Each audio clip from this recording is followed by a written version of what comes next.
പുലരി residence association ഓണാഘോഷം സംഘടിപ്പിച്ചു. പുലരി residence അസോസിയേഷന്റെ ഓണാഘോഷ പരിപാടികൾ സീനിയർ മെമ്പർ മണി മേനോൻ നിർവഹിച്ചു.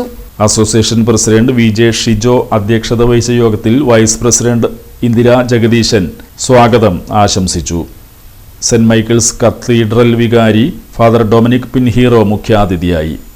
നഗരസഭാ കൗൺസിലർമാരായ VM Johnny, Shaiby Joseph, association മുൻ പ്രസിഡന്റുമാരായ PT Martin, PL Thomas Kutty, treasurer VS Rajesh തുടങ്ങിയവർ സംസാരിച്ചു. തുടർന്ന് വിദ്യാർത്ഥികളെ ആദരിക്കലും കലാപരിപാടികളും അരങ്ങേറി.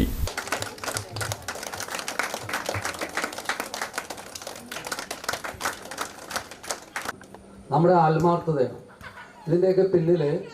നേരത്തെ ഇവർ സൂചിപ്പിച്ച പോലെ പുറമേ വിദേശങ്ങളിലൊക്കെ ആ സമയത്ത് അവിടെ വെച്ച് കാണുന്ന മലയാളികളുടെ ഒരു കൂട്ടായ്മയും സന്തോഷവും നമ്മൾക്ക് പറഞ്ഞറിയിക്കാൻ പറ്റില്ല. നമ്മളിപ്പോൾ ഇന്ന് ഇവിടെ നിന്ന് പോയി നമ്മുടെ ഈ നാട്ടിൽ നടക്കുമ്പോൾ നമ്മൾക്കൊരു വിലയില്ല. അതേസമയം നമ്മളറിയാതെ നാളെ ഒരു വിദേശത്ത് പോവുകയും അവിടെ വെച്ച് നമ്മുടെ ഏതെങ്കിലും മലയാളി എവിടെയെങ്കിലും വെച്ച് കാണുകയും ചെയ്യുമ്പോഴാണ് നമ്മളൊരു മലയാളിയായതിൻ്റെ വില നമുക്ക് കിട്ടുന്നത്. അങ്ങനെ അവിടെ അവർ ഒത്തുകൂടുന്നു, പല കാര്യങ്ങളൊക്കെ ചെയ്യുന്നു. നമ്മളിവിടെ നാട്ടിലെ കലോത്സവങ്ങളുടെ പോലെയാണ് ഓണം ആയിക്കഴിഞ്ഞാൽ നമ്മുടെ ചുറ്റുപാടും പരിപാടികളൊക്കെ നടക്കുന്നത്. അതുകൊണ്ട് തന്നെ ഇത്തിരി ഓണത്തിൻ്റെ ആ സന്തോഷത്തിന് നമുക്ക് സാധാരണ നടക്കുന്നതിൻ്റെതായ ഉള്ളതിൻ്റെ പേരിലുള്ളൊരു ഉത്സാഹക്കുറവുണ്ട്. പക്ഷേ പുതിയ തലമുറ പുതിയ രീതിയിലാണ് ഇതിനെ കാണുന്നത്. ഞാൻ ഈ കഴിഞ്ഞ വെള്ളിയാഴ്ച LICയുടെ ഭാഗമായിട്ട് അത്യാവശ്യമായിട്ടൊന്ന് മതിലകം അപ്പുറം വരെ ഒന്ന് പോകേണ്ടതായി. ഒരുപാട് സമയം എടുത്താണ് പോയത്. അന്ന് മുഴുവൻ സ്കൂളുകളിലും സമാപന ദിവസമായിരുന്നു. പരീക്ഷ കഴിഞ്ഞിട്ടുള്ള ഓണാഘോഷ പരിപാടികളുടെ സമാപനമായിരുന്നു.